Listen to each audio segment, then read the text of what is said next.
Bonjour, voici la première capsule vidéo de la 5e séquence qui s'intitule Angle.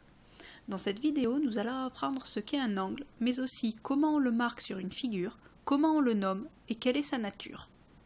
Dans la leçon précédente, nous avons étudié les triangles et nous avons vu qu'ils avaient 3 angles comme son nom l'indique. Mais qu'est-ce qu'un angle? Un angle est la portion de plan délimitée par 2 demi-droites de même origine. Cette origine est le sommet de l'angle. On le marque par un arc de cercle allant d'une demi-droite à l'autre. Ces demi-droites constituent les côtés de l'angle. Voyons maintenant comment nommer un angle. La manière la plus simple serait de lui donner le nom de son sommet. Mais cette méthode montre vite ses limites. En effet, regardons ce qui se passe sur cette figure. L'angle A ne pose pas de problème.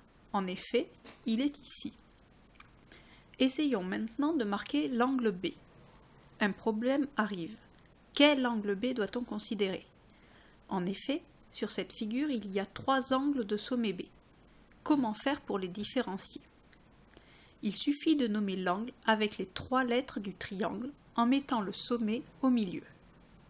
Ainsi, sur cette figure, les 3 angles de sommet B sont ABD, ABC et CBD. Il nous reste à voir la nature des angles, c'est-à-dire une classification des angles selon leur ouverture.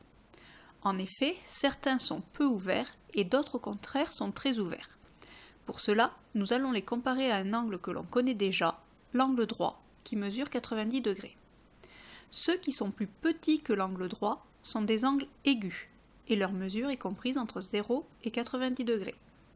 Ceux qui sont plus grands que l'angle droit sont des angles obtus, et leur mesure est comprise entre 90 degrés et 180 degrés.